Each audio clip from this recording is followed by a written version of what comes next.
Had an interesting conversation in the Home Depot parking lot yesterday. Guy comes up to me, looking for work. He was a white dude from San Francisco, actually. Uh, Looked like he was in good shape, wasn't dirty, nothing like that. Didn't actually come out and ask me for money straight up. Just, what you got going on? Can I help you out? Need some help? That kind of thing. And we ended up talking for about an hour. And got on the subject as so often I've been running into people, whether it's, yesterday's parking lot encounter or at a bar or restaurant or just meeting people, wherever. Uncanny. And just wondering if it's happening to other people, you know? Not just talking about sports and the weather anymore. People are talking about real shit. And got into the subject of, like, this guy's asking me, like, I guess the reason he left San Francisco was out of fear that the big earthquake was coming. So this whole end of the world apocalyptic discussion seems to be so prevalent, all walks of life, just, in the weirdest kind of context. So I thought I'd, at least mention that in this video. Besides just building and creating what I'm creating out here off grid, never really talked about what brought me out here. It wasn't out of fear. I wasn't running from anything. I was running to something. And had just sort of had my limit with, being in the so-called matrix and just kind of working day by day.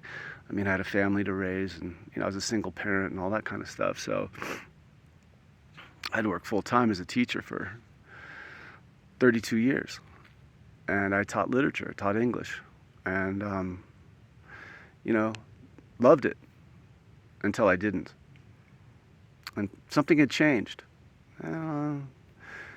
Slow change. It wasn't just like overnight. I just kind of reached my limit with it all. And it was kind of the inability of people, not just kids, but also their parents and the community, to read.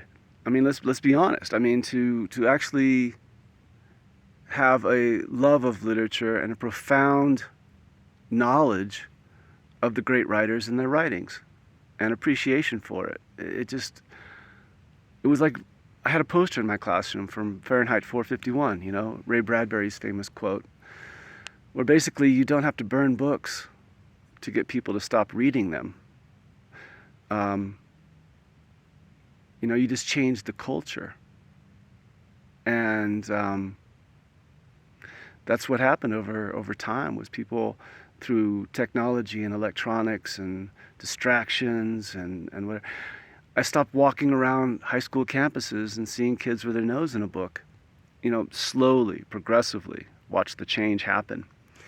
And it became almost freakish to see a kid reading a book in their free time on their own.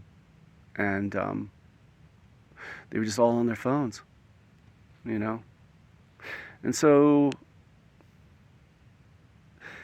because of that, I don't think people realize the real loss in that inability or pursuit to understand language and the context of language. I can give you lots of examples.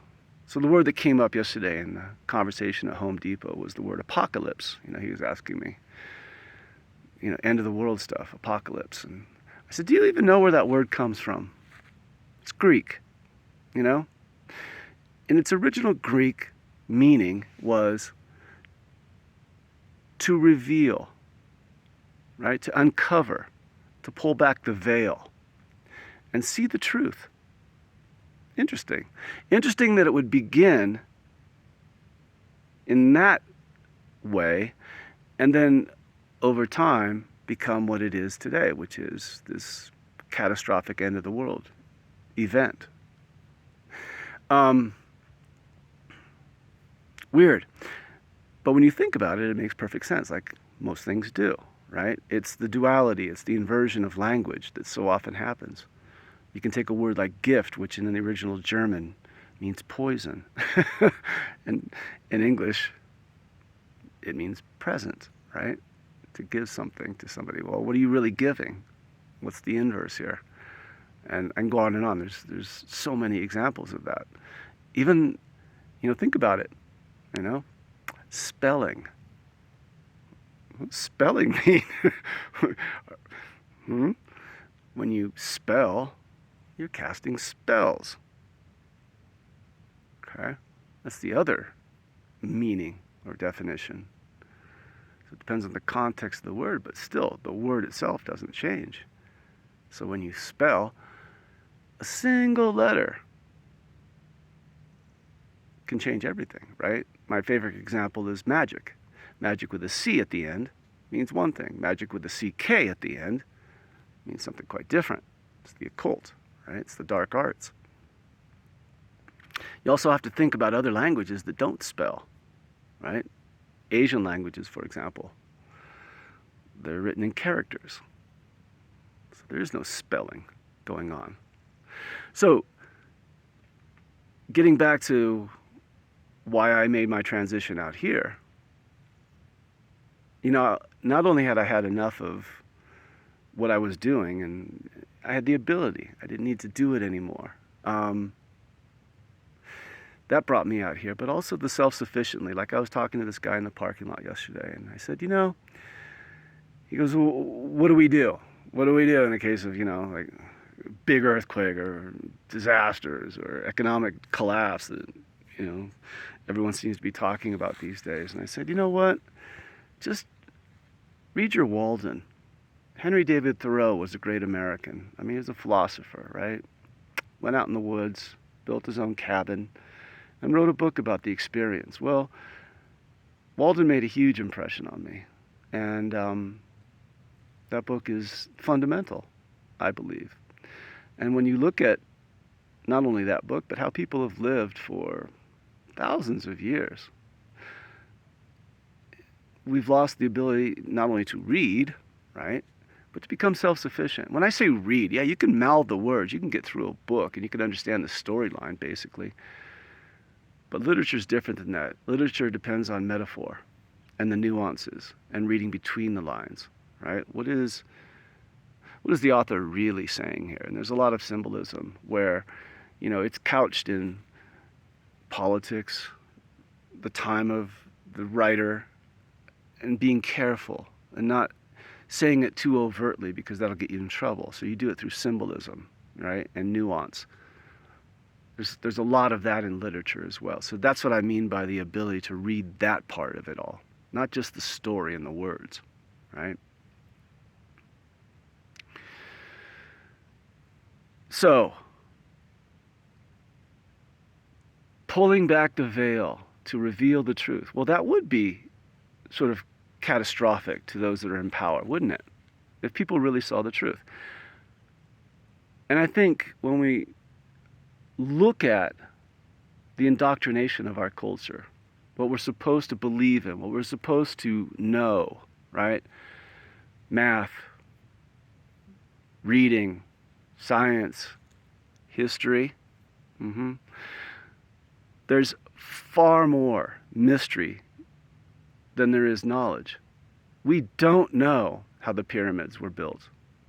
We don't know exactly how psychic abilities work. We don't know, even the alien question. We don't know much more than we know, which should be exciting and should pique your curiosity, and you should be excited about wanting to know those things and not depending on somebody else's, Googling it and getting the information, right? That's just more of the official narrative.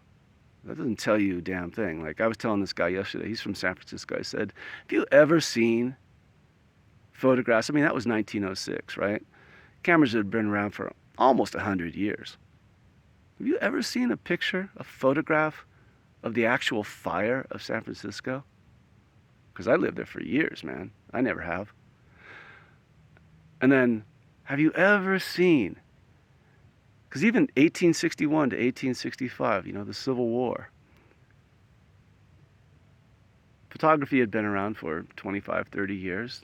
They were fully functional cameras and many, many photographers and studios and dark rooms. And have you ever seen an actual photograph of any of the battles?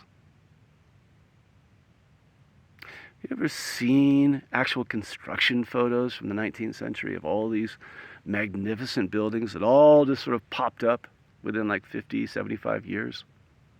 The cathedral in Salt Lake City, the massive buildings that are in every city in America. You see retouched photos a lot of times, and no people. From Portland to New York City. What's that all about? So I have a lot more questions than I have answers, and I hope that most people do. But not to be confused or scared or running from, but to be going towards asking more questions. Fundamentally, entrenching yourself in the mystery. And slowly, hopefully, that kind of apocalypse will happen, where the truth does become revealed, and the veil does get lifted, and we start to see clearly. And I told him, I said, this is biblical, and read carefully, and read many different interpretations and versions, and know that history, the lost books, and why even the same book, right? The King James Version versus the NIV, okay? Why are there more books in one than the other? Why are there missing books like the book of Enoch and the Gospel of Judas, the Gospel of Mary Magdalene? There are missing Gospels here. There are many books, and some people buried them in the desert for thousands of years. Why? Well, because they knew how valuable they were. Why does anybody bury gold in their backyard? I mean, come on, right? They don't want you to know that you have it. And that there's secret societies that have knowledge that they don't want other people to know, the general public. Well, why is that? Okay? When they say knowledge is power, I think they're spot on. But what kind of knowledge, and about what kinds of things? So this is what we should be kind of pursuing right now. Are we? Or are we just running scared from it? All right. I'd like to know some other people's comments here. Where are you at with this subject? I haven't really talked about this on a video before, but it just keeps cropping up and cropping up. The more people I meet in so many different places, no matter where I travel to, I just have a conversation with people, and it just sort of kind of turns when it gets a little bit serious. What are people really thinking these days? What's really going on in our society, right? So there you go. Something to think about, right?